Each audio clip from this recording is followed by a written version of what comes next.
Chers Belges, chers amis de la Belgique, bienvenue dans le De Groot Podcast. Et aujourd'hui, nous avons le plaisir d'accueillir Willy Bréard, qui est un des plus grands automobilistes de Belgique, pour parler automobile, mais aussi business. Qu'est-ce qu'il a fait après sa carrière d'automobiliste dans la Formule 2? Bonjour Willy Bréard, comment vas-tu? Moi, je vais très bien, comme d'habitude. J'ai toujours la forme. Tu as toujours la forme. J'ai une première question pour toi. Tu as une énorme carrière. Pour toi, c'est quoi la Belgique? La Belgique, c'est une construction, hein, comme on sait, de l'époque à l'origine. Mais pour moi, c'est très enrichissant comme pays, puisqu'il y a deux langues. Il y a même trois langues avec la partie allemande, malgré tout.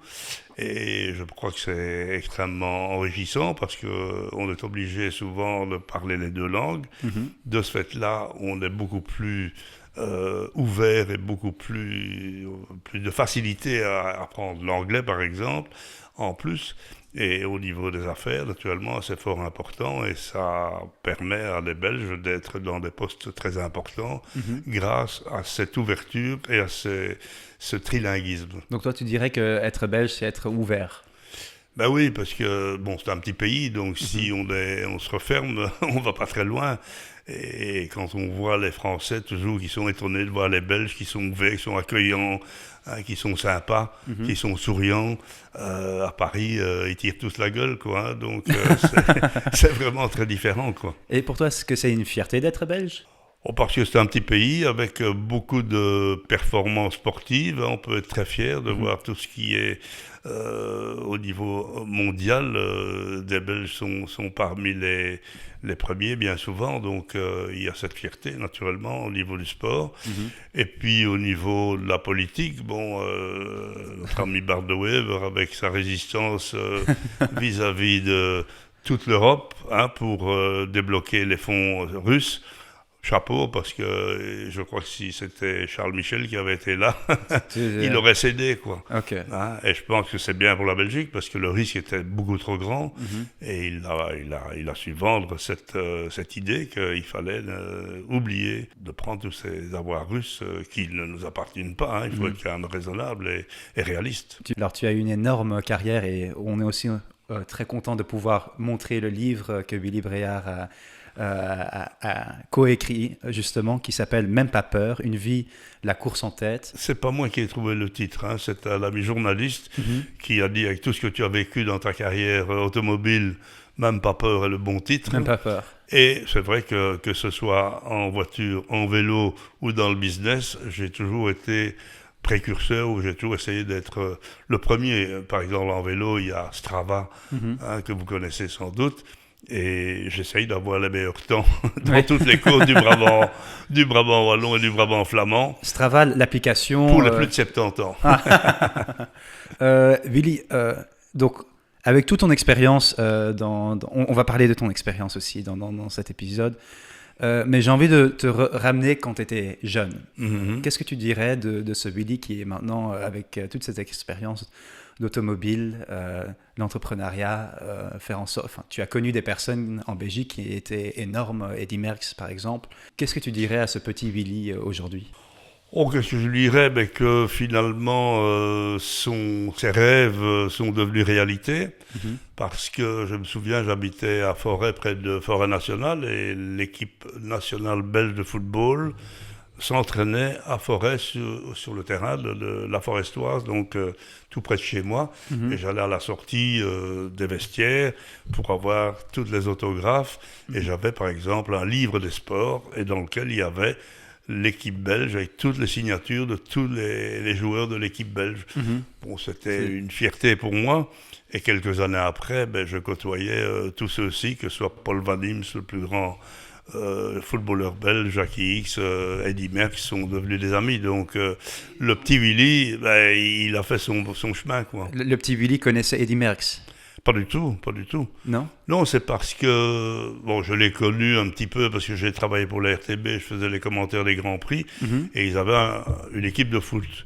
Et donc, il y avait parfois des invités, dont Eddie Berks. Donc, c'est là que je l'ai connu dans les vestiaires. Quand moi, je jouais extérieur gauche à l'époque. On n'était pas au 4-2-4 ou au 4-3-2. Ok. Et lui, il était plutôt arrière central, quoi.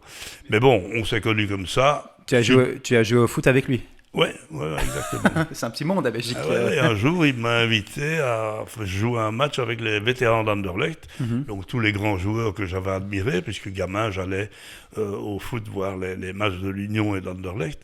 Et donc, j'ai pu jouer une fois avec eux, quoi, hein, parce qu'Eddie était invité aussi, et donc il manquait un joueur. Allez, Willy, tu mets l'équipement mauve et tu joues avec nous, quoi. C'est sympa, quoi. Hein. Mais donc, tu commences avec donc le foot, mais au final, tu n'as pas fait du foot dans ta carrière. Non, comment est-ce que ça se fait j'avais un certain talent, puisque nous avons, avec le Collège Saint-Pierre, été en finale du tournoi des minimes au Hazel. Donc, je jouais déjà sur le grand terrain du Hazel avec une tribune pleine, parce que tous les parents de tous les jeunes joueurs étaient là. Tu avais quel âge? 12 ans. Okay. Et donc, on a perdu 2-1 contre la Télé d'Ixelles, je me souviens, et j'ai marqué le but de notre équipe, quoi. Okay. mais c'est un beau souvenir. Malheureusement, pour des questions de santé, j'ai dû arrêter tous les sports physiques. Et c'est-à-dire j'avais eu beaucoup d'asthme dans les camps scouts, et puis j'ai eu un arrêt de croissance. C'est-à-dire que le médecin a dit qu'il faut qu'il garde son énergie pour la croissance, et donc ne plus faire d'efforts. Bon, je me suis retrouvé malheureux comme les pierres, puisque je faisais de l'athlétisme, je faisais du foot, je faisais de la gymnastique spéciale au collège, enfin...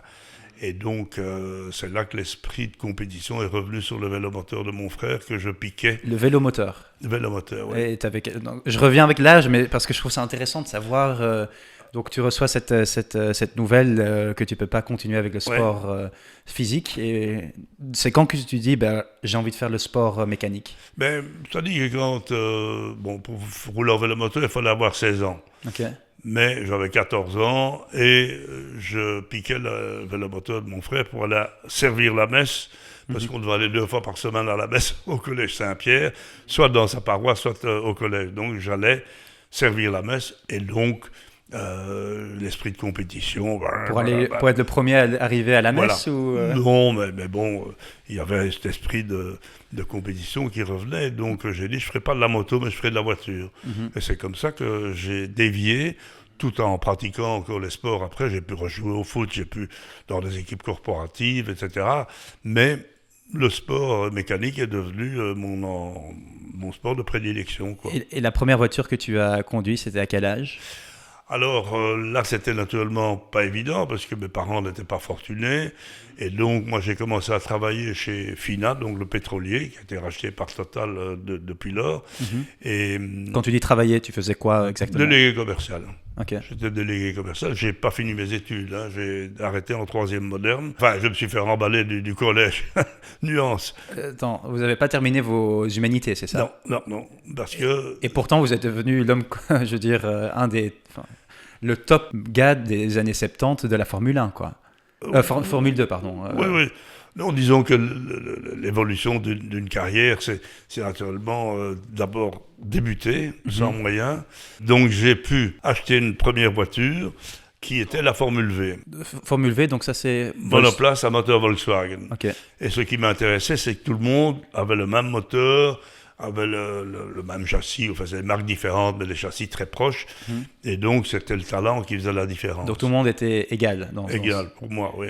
Et donc, il y avait des subtilités, des préparateurs, des choses comme ça, mais nous on était vraiment basiques.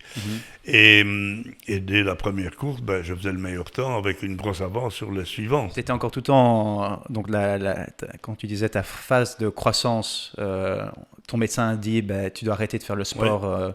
Oui. Tu avais regagné ta croissance Oui, j'ai eu un très bon médecin à Anvers qui m'a fait grandir de 18 cm en un an. Donc, comment est-ce qu'il a fait ça? C'est avec les glandes thyroïdes d'animaux. Ah, okay. Et donc, d'ailleurs, je suis toujours client ou patient de son fils. Okay. Donc, c'est amusant, j'ai retrouvé des années après le fils qui pratique aussi une médecine d'avant-garde, c'était le docteur Hertog. Pendant ce temps-là, j'étais quand même déjà branché sport mécanique, quoi. Et donc, avec cette Formule V, j'ai pu gagner pratiquement toutes les courses auxquelles j'ai participé. Est-ce que c'est bien d'être plus petit ou plus grand quand on fait la Formule V, Formule V et puis les autres disons, si on voit tous les pilotes de Formule 1, la plupart sont des jockeys. Qui vont sur les chevaux. Oui. Au plus c'est léger, au mieux c'est. Okay. Et donc, en Formule 1 aussi, parce que 10 kilos de plus, ça fait des dixièmes, parce que les voitures, on essaye de les amener au poids minimum. Donc... Mais toi, tu as gagné 18 cm, donc j'imagine que tu as aussi gagné un peu plus de... Oui, mais enfin, j'ai toujours été léger. Okay. Non, je pèse 67 kilos aujourd'hui pour 1m75, donc j'ai une morphologie légère, quoi. Mais c'est vrai que j'ai des amis qui ont roulé, qui étaient très grands et qui, dans une formule, dépassaient de l'arceau, quoi. Donc, et ça, c'est dangereux? Ça peut être dangereux, oui. S'il y a un tonneau, si c'est la tête qui prend plutôt que l'arceau, c'est naturellement les cervicales qui prennent, quoi. Okay.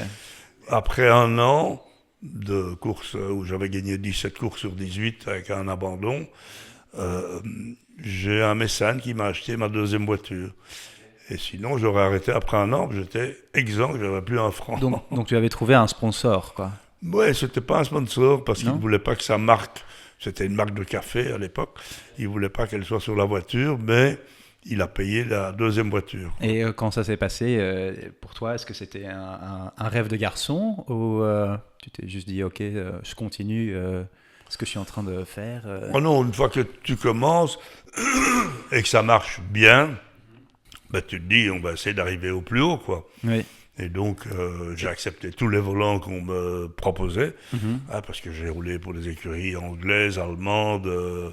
Pour les personnes qui nous écoutent, oui. tu n'as pas juste fait des rallyes en Belgique, mais aussi dans d'autres pays. Dans quel autre pays Oh écoute, dès que la deuxième année, on a commencé à rouler à l'étranger, donc en Allemagne, au Nürburgring, en Angleterre, en Hollande. Est-ce que tu peux nous ramener dans cette époque-là? Parce que c'était les 30 glorieuses, tout allait bien. Je veux dire, j'imagine qu'aujourd'hui, on est beaucoup moins misé sur la voiture que là. C'était comment ces années? Ouais, c'était les Golden 60s, comme on appelle ça, et donc naturellement, tout fonctionnait, il y avait 25 000 chômeurs, je crois, donc le plein emploi. Oui. C'est vrai que moi, je suis arrivé chez FINA, je me dis, c'est eux qui ont besoin de moi j'ai pas besoin d'eux. C'est différent qu'aujourd'hui. Aujourd'hui, c'est très différent.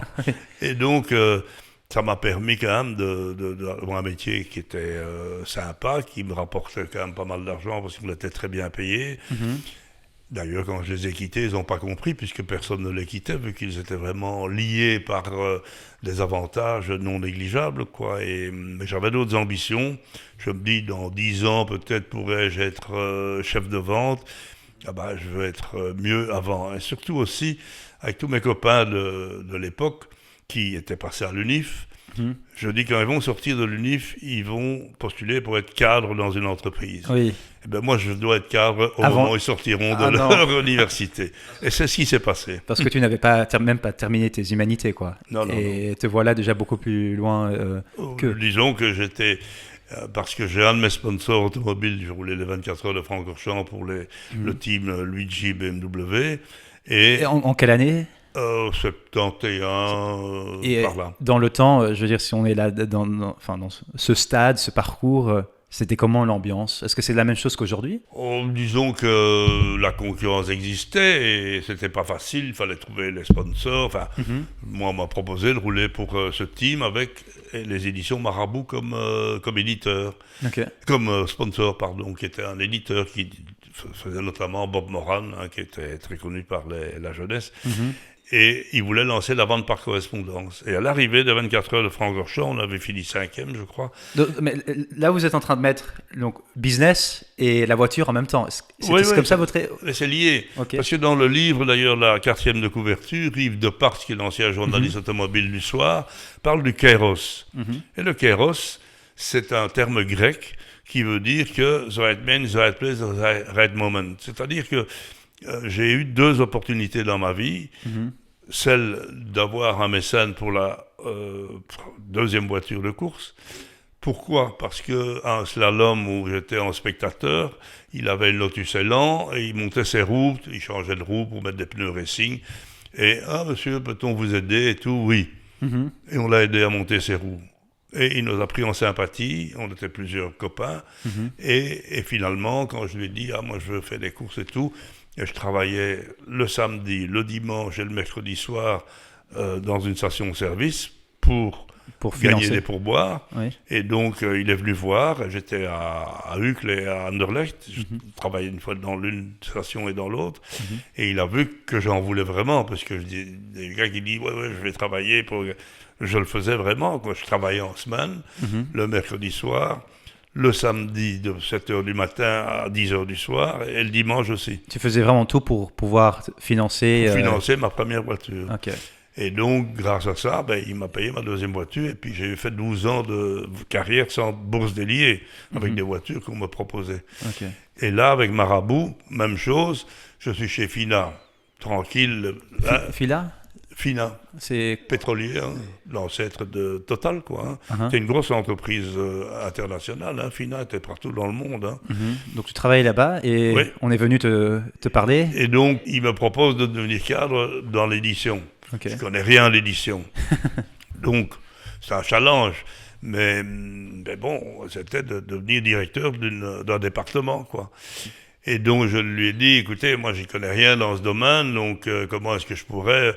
Et il y avait les éditions Lafon, Robert Laffont, très connu en France, qui était distribué en Belgique par Marabout. Okay. Et Marabout distribuait Lafon en Belgique. Et donc, Lafon avait un département vente par correspondance. Donc, il m'a dit, écoute, va voir là-bas, ils t'accueilleront avec plaisir. J'ai pris une semaine de vacances, sur mes vacances, pour aller étudier la vente par correspondance à Paris. Et pour quelqu'un aujourd'hui, parce que maintenant on sait un peu ce que c'est, mais dans le temps, pourquoi est-ce que c'était important la vente à correspondance ? La vente à distance, c'était l'Amazon de l'époque, quoi. Okay. donc toi, c'était la vente de livres. Okay. De livres à distance. Donc on faisait des campagnes de marketing direct, donc de mailing, pour que les gens commandent les livres qu'on publiait, quoi. Au bout d'une semaine, j'ai dit banco, je quitte Fina et j'accepte le poste, quoi. Ok. Mais encore une fois, je dis aux jeunes, j'ai pris une semaine de vacances plutôt que d'aller à la Côte d'Azur pour travailler et essayer de comprendre ce que était le domaine qu'on me proposait, quoi. Donc c'est vrai qu'on n'a rien sans rien. Il faut vraiment faire des efforts, la volonté, je dis toujours volonté, persévérance. Ce sont les maîtres à tout pour arriver dans tous les domaines. Donc, tu as commencé ta carrière aussi en faisant beaucoup d'automobiles. Donc, est-ce que tu peux expliquer un peu ton costume aujourd'hui ? Ah oui, non, mais ça, c'est... j'ai arrêté en 1978 de courir. 15 ans après, j'ai reroulé avec des voitures, des prototypes. Jean Blaton, qui était un pilote très connu, qui avait fait des super performances au Mans notamment, m'avait proposé de rouler sur ces magnifiques voitures. Oui. Et donc, c'est cette combinaison-là. Donc ça date de, à mon avis, à 35 ans. Okay. Donc, tu m'as demandé de mettre une combinaison. Je trouve que c'était un peu ridicule, parce que 35 ans après, mais puisque tu m'as demandé, je veux te faire plaisir et j'ai accepté. Oui. Donc, c'était la combinaison que je portais à l'époque pour rouler sur ces magnifiques voitures, prototypes GT40, Lola T70, Spider. Donc, et ça, c'était sur des voitures que tu aurais pu prendre pour la F2 ? Non, la F2, ça c'est beaucoup plus tôt, c'est en 73. Donc, tu as fait la Formule 2 ? Oui, c'est-à-dire que Fina me suivait. Bon, je les ai un peu obligés à me sponsorer, notamment avec leurs fournisseurs, où j'écrivais des lettres au nom du directeur pour leur dire, voilà, il faut aider notre pilote, etc. Et donc, comme ça, j'avais pas mal de sponsors qui me permettaient de financer mes activités. Courses, oui. Et donc, il se fait que Fina était sponsor de l'écurie Surtees en Formule 1 et en Formule 2. Et je vois que le Grand Prix de Nivelles a lieu le même jour que les 24 heures du Mans. Okay. Et l'un des pilotes de Surtees, il y avait Jochen Mass et Carlos Pace. Carlos Pace, qui est un Brésilien, qui était très doué, qui roulait pour Ferrari au Mans. Donc il y avait une place de libre. Donc j'ai dit à Fina, là, il faut y aller, il faut m'imposer, etc. Bon, il a dit, ok, on veut voir. Donc il m'a convoqué à Goodwood pour faire des essais en Angleterre sur une Formule 2. Mais j'avais déjà conduit des Formule 2 en course de côte. Okay. Parce que je voulais prouver que j'étais capable. C'est-à-dire, c'est où ça C'est des courses assez courtes qui ont lieu en Belgique, quoi. Il y a un championnat de Belgique de course de côte. Okay. La Roche et Tromarais sont les plus longues. À Malmedy, ça fait à peu près une douzaine de kilomètres. Mais sinon, c'est des petites côtes de 3-4 kilomètres, quoi. Mais c'est départ arrêté, et on Boum. prend le chrono à l'arrivée, c'est le meilleur temps qui l'emporte, quoi. Donc c'est une très bonne école, parce que c'est très court, donc il faut être très vite chaud. Oui. Et comme ça me permettait de prendre des départs. Et c'est quoi l'expérience d'être derrière une Formule 2? Oh, ben, j'avais roulé en Formule V, Formule Super V, donc plus puissante, correspondant à la Formule 3. Et puis, j'ai eu l'opportunité, j'ai fait connaissance avec le constructeur français Pygmée, en allant au Grand Prix d'Israël, le seul qui ait jamais eu lieu, et où on prenait le bateau de Gênes jusqu'à Tel Aviv. Et donc, sur le bateau, ben, j'ai eu le temps de faire des connaissances, et donc j'ai su trouver une voiture qui n'était plus utilisée par eux pour leur team, et j'ai pu la louer pour faire des courses de côte en Belgique. Et pour prouver à FINA que j'étais capable de rouler en Formule 2. Oui. Parce qu'ils n'étaient pas très connaisseurs, donc pour eux, course de côte, le circuit, ça revenait au même. Mais on voit tout le temps la Formule 1 sur les grandes télévisions, etc. Formule 2, c'est un peu moins rapide, si je ne me trompe pas. Oui. Mais c'est encore tout le temps 300 km par heure, non? Oui, j'étais pas loin, quoi, 270 ou 280. Bon, c'est pas ça qui fait la différence, hein, c'est pas la vitesse. Mais quand tu es derrière un volant comme cela, c'est quoi comment est-ce que tu te sens en roulant? Ben, écoute, moi, j'ai pas eu de complexe parce que j'ai roulé là à Goodwood pour faire des essais. Et j'avais entendu que Jochen Mass faisait les essais le matin, moi l'après-midi. Et j'avais entendu que le premier virage, il le passait à fond. Et au deuxième tour, j'ai passé à fond aussi. En sachant pas si ça allait passer, mais bon, pour les impressionner, rien qu'au bruit, oh tiens, deuxième tour, il passe déjà à fond, c'est quand même pas un mauvais, quoi. Oui, oui. Ce sont des anecdotes, mais où vous voulez prouver que vous êtes capable, parce qu'il fallait que je prouve que je pouvais être capable de conduire cette voiture, quoi, et de bien figurer, parce que il fallait pas non plus être dernier, quoi. Hein. Si on peut parler des moments difficiles, parce que c'est... Bon, donc j'imagine que c'est un sport physique, mais aussi émotionnellement difficile. Est-ce que tu as eu des moments où des accidents importants dans ta vie? Oui, non, ça c'est sûr que malheureusement, inévitablement, et à l'époque, c'était naturellement beaucoup plus dangereux qu'aujourd'hui. Aux 24 heures de Francorchamps, on se regardait au départ pour voir qui ne serait pas là le lendemain. Ah oui. Moi, mes premières 24 heures en 69, j'ai vu Léon Dernier, qui roulait sous le pseudonyme d'LD, se tuer devant moi dans le S de Masta. Et il y a eu une 24 heures en 73 avec 3 morts sur la course. 3 morts. Et on ne s'arrêtait pas. Hein. Aujourd'hui, on met le drapeau rouge. Là, on mettait le drapeau jaune pour ralentir sur l'endroit de l'accident. Et après, c'était de nouveau pied à fond, quoi. Hein. Donc, Ah oui. c'était une autre manière de voir les choses, quoi. Hein. Comme au Mans, hein, j'ai fait 4 fois les 24 heures du Mans, en 70, les voitures étaient le long des murs, parce que c'était pas des rails, c'était des murs, enfin des talus. C'était des talus qui étaient très, très durs, c'était dur quand on rentrait dedans. Les voitures restaient là 24 heures, hein. Donc, si un autre sortait, il se tapait une voiture qui était là au bord de la piste, quoi. Hein. Est-ce que il y a encore il y a quelques années, il y a un Français qui est mort en Belgique, Oui. Antoine Hubert, en 2019. Oui. C'est rare, mais naturellement, haute vitesse au-dessus du raidillon, il n'y a pas de visibilité, il y a une voiture qui est sortie, qui est au milieu de la route, et il se fait couper en deux, quoi, hein, par les suivants, quoi. Enfin, quand tu vois ces images, tu te revois toi-même derrière le volant? Oui, bien sûr, et disons que j'ai eu beaucoup de chance, hein, parce que j'ai fait le compte 5 ou 6 fois, j'aurais pu y rester, quoi. Hein, donc, Quand tu dis ça, tu as un exemple? Oui, le plus grave que j'ai eu, c'était à Montlhéry. À Montlhéry, qui est un circuit routier, mais avec une partie de banking, donc un ovale, enfin c'est des virages relevés, quoi. Et donc, au deuxième tour de la course, il y avait une chicane à la fin pour passer devant les stands. Et au moment où je touche la corde de cette chicane, il y a la vitesse qui saute. Et donc, la voiture devient incontrôlable, quoi. Elle part en toupie et elle monte vers le rail qui est au-dessus. Mais il y avait un seul rail. Donc, le problème, c'est qu'avec un seul rail, une monoplace, elle passe en dessous.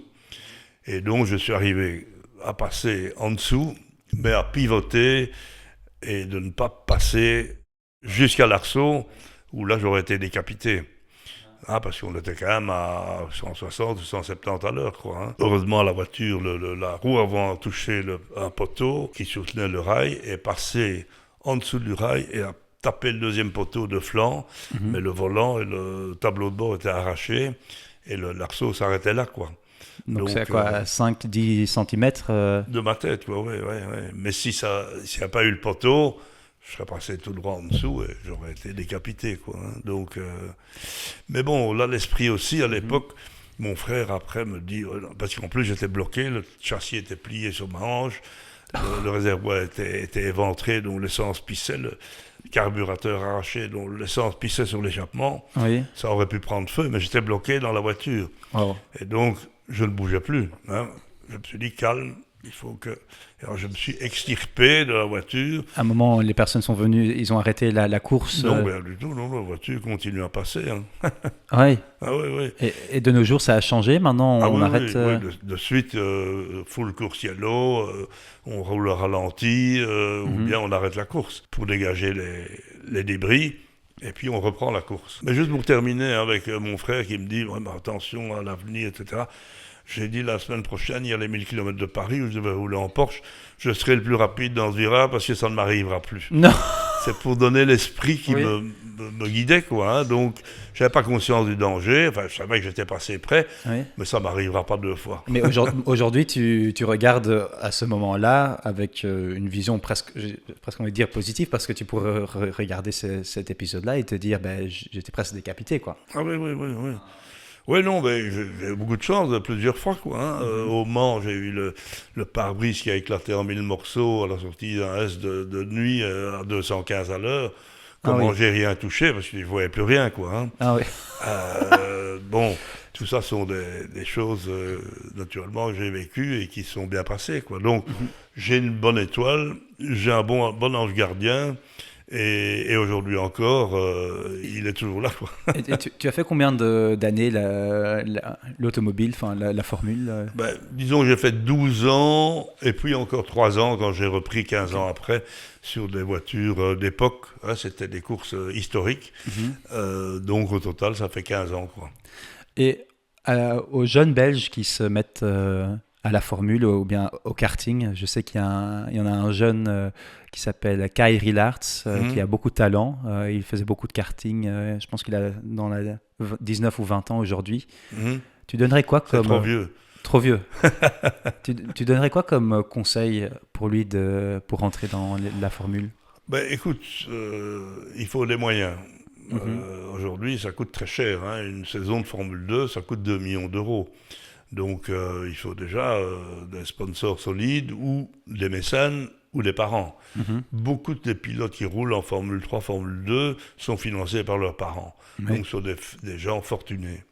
C'est un peu triste. C'est un peu triste, oui, c'est sûr. C'est sûr, c'est un nivellement par le haut, quoi. Oui. Et donc, pour moi, un jeune, qu'est-ce qu'il doit faire? J'en reçois encore régulièrement, qui viennent me demander conseil.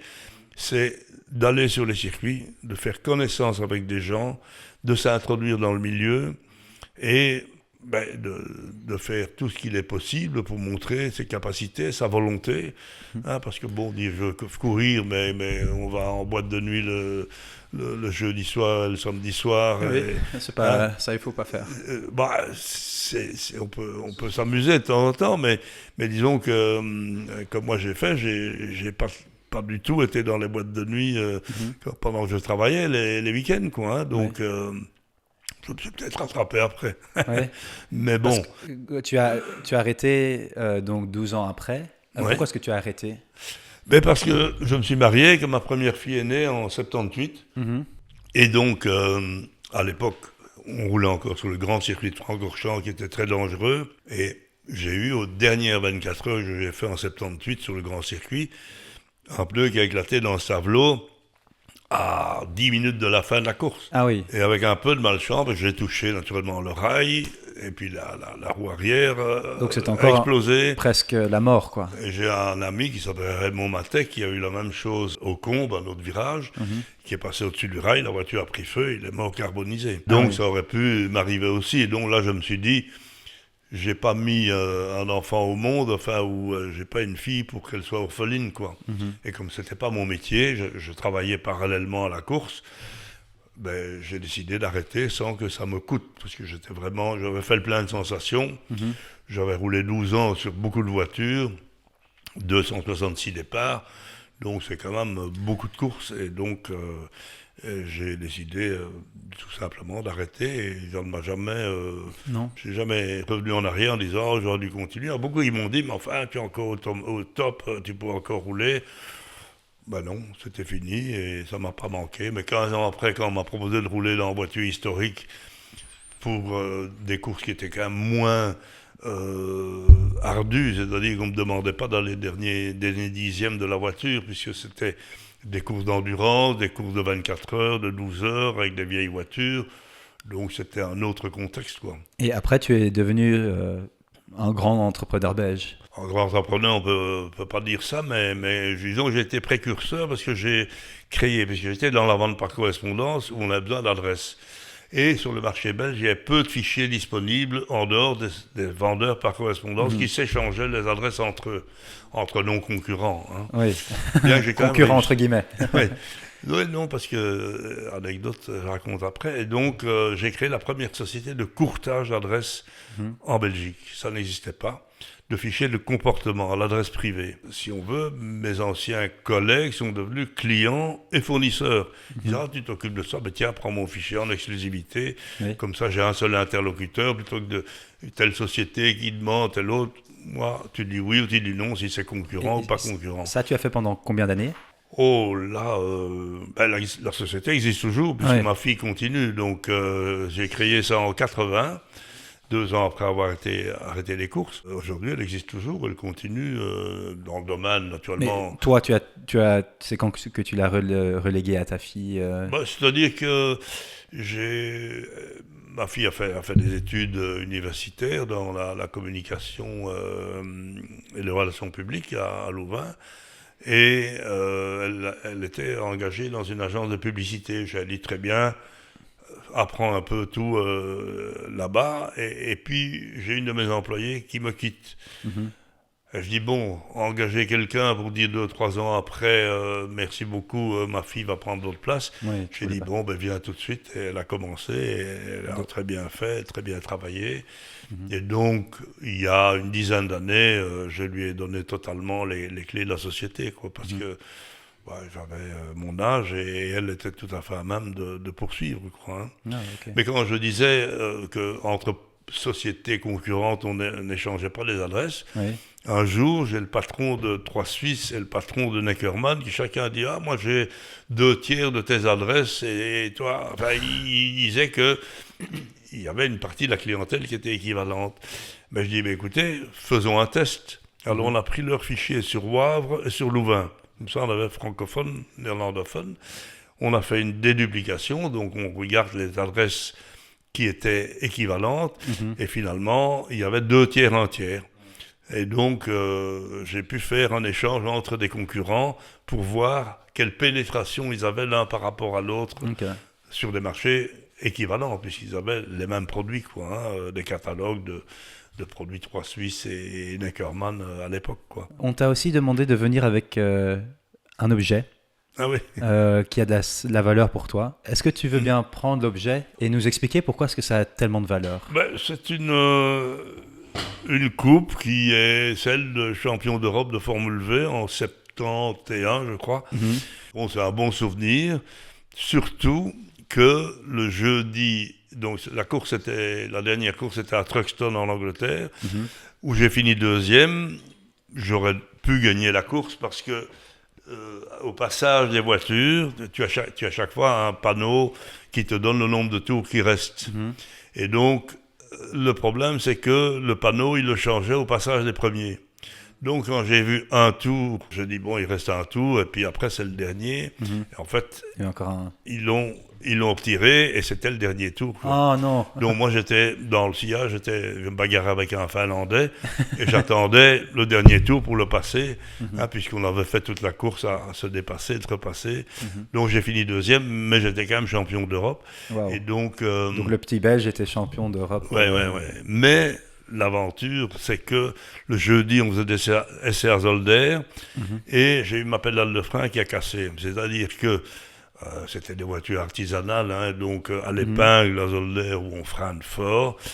J'ai sans doute la tige qui est dans le piston du frein a dû casser et la pédale est tombée au fond du plancher. Donc tu fais une course de circuit et tu n'as plus de pédale. Et j'ai plus de pédale, oui, mais je ne le sais pas. De frein. Hein, donc on fait le S Jacques qui passait à fond à l'époque. J'arrive au bout de la ligne droite à Zolder, je freine à 100 mètres comme d'habitude et il n'y a pas de pédale. Je suis contre le châssis. Je me souviens, j'ai ri dans mon casque en disant c'est pas possible, quoi. Oui. Alors il faut réagir. Donc j'ai jeté la voiture en tête à queue pour la freiner. Wow. Elle est partie à l'intérieur dans l'herbe. Elle a traversé la piste en l'air parce qu'il n'y a pas une trace de pneu sur la piste. On était quand même à 170 à l'heure. Hein. Ah oui. Et donc elle a abattu les 2 filets qu'il y avait à la sortie du virage. Et elle est tombée en contrebas. Il y avait 2-3 mètres de... Donc, plus bas. Un accident qui aurait pu être beaucoup... Et la voiture s'est arrêtée contre un arbre, le nez en l'air, quoi. Donc, c'était un très gros accident et bon, j'aurais pu effectivement avoir beaucoup plus de dégâts personnels, quoi. Hein. Et donc, on a tout reconstruit, la voiture dans la nuit, pour partir le vendredi à Truxton, faire les essais le samedi. Je me souviens que le train avant était mal fixé. À un moment donné, il est parti vers la gauche, donc on a dû tout refixer encore sur place.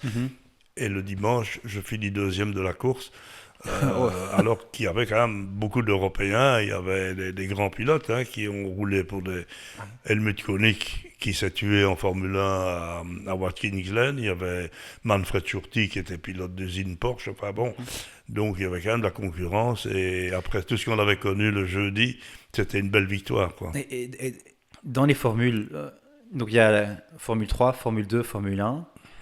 Comment ça se fait que Max Verstappen, notre ami du Nord, donc des Pays-Bas, un demi-belge, un demi-belge, mais il pourrait le montrer un peu plus.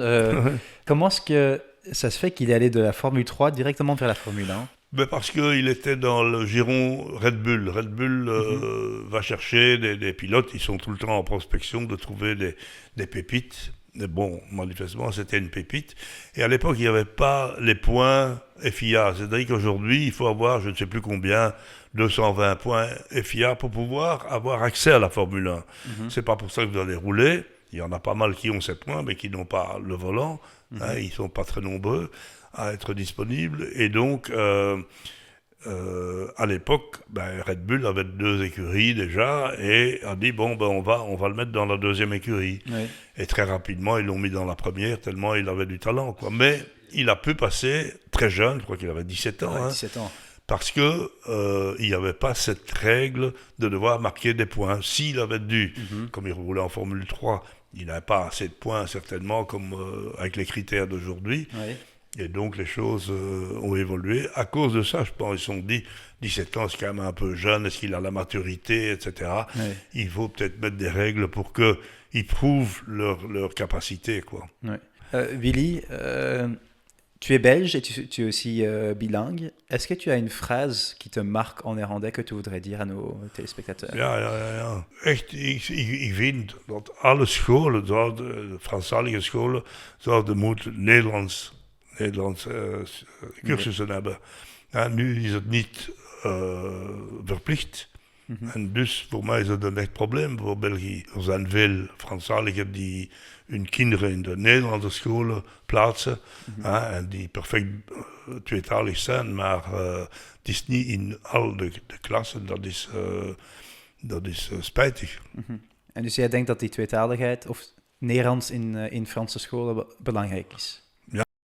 Absoluut, voor mij zou dat verplicht moeten zijn. Okay. Ik spreek een klein wat Nederlands, want mijn grootouders waren unilingue, Nederlandstalig, dus daar heb ik geleerd. Maar ik heb nooit op school moeten leren, dus mijn vocabulaire is slecht. Okay. Daardoor.